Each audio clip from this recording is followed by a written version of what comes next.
तो बच्चों आज हम 5वां रस पढ़ेंगे रौद्र रस। तो रौद्र रस की परिभाषा को समझते हैं। तो बच्चों ध्यान से समझना, एक ही बार में समझ में आ जाएगा आप लोगों को। रौद्र रस की परिभाषा, क्रोध नामक स्थायी भाव। क्रोध नामक स्थायी भाव जब विभव अनुभव और संचारी भाव से पूर्ण हो, निष्पत्ति करता हो, उस रस को रौद्र रस कहते हैं। रौद्र का होता है क्रोध, रौद्र को हम क्रोध बोलते हैं। क्रोध नामक स्थायी भाव जब विभव अनुभव एवं संचारी भाव से पूर्ण हो, निष्पत्ति करता हो, उस रस को रौद्र रस कहते हैं। उदाहरण, खून उसका उबल रहा था, मनुष्य से देव से बदल रहा था। तो रौद्र रस हो गया है। बच्चों हम आगे चलते हैं। अब 6वां पढ़ते हैं, भयानक रस। भयानक रस की परिभाषा की तरफ चलते हैं।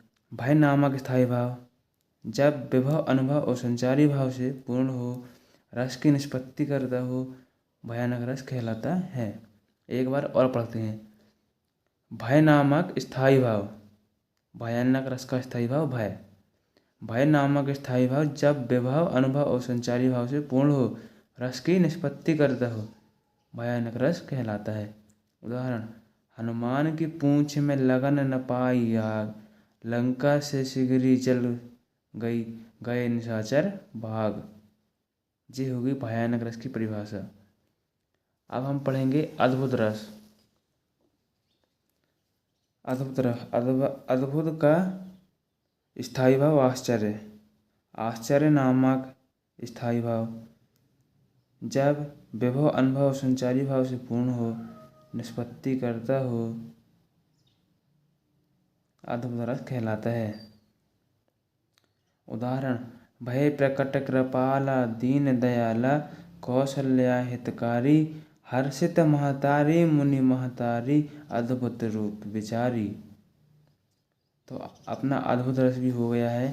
अब अपन पढ़ने वाले हैं वात्सल्य रस। वात्सल्य रस की परिभाषा की तरफ चलते हैं। वात्सल्य रस का स्थायी भाव है वत्सल्य।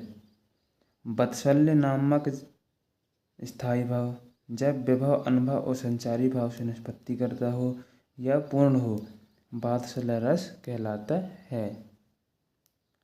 उदाहरण, मैया मोरी मैं नहीं माखन खायो, भौर भयो गयन के पाछे, मधुबन मोही पठायो।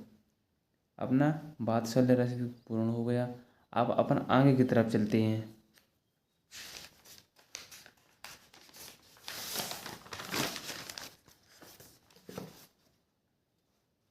अब पढ़ने वाले हैं अपन शांत रस। शांत रस की परिभाषा की तरफ चलते हैं। शांत का स्थायी भाव होता है निर्वेद। निर्वेद नामक स्थायी भाव जब विभव अनुभव और संचारी भाव से पूर्ण हो या रस की निष्पत्ति करता हो, शांत रस कहलाता है। बहुत बच्चों बहुत इजी ट्रिक है, सिर्फ अपन को स्थायी भाव याद करना है। जैसे शांत का स्थायी भाव निर्वेद है। निर्वेद नामक स्थायी भाव जब विभव अनुभव और संचारी भाव से पूर्ण हो या रस की निष्पत्ति करता हो, वहाँ शांत रस होता है। उदाहरण, ए मालिक तेरे बंदे हम, ऐसे हो हमारे करम, नेकी पर चले और बदी से टले, ताकि हंसते हुए निकले दम, ए मालिक तेरे बंदे हैं हम। तो बच्चों बहुत इजी ट्रिक है रस समझने और पढ़ने की। आपको एक ही बार में याद हो जाएगा, बस उसका स्थायी भाव याद होना चाहिए आपको।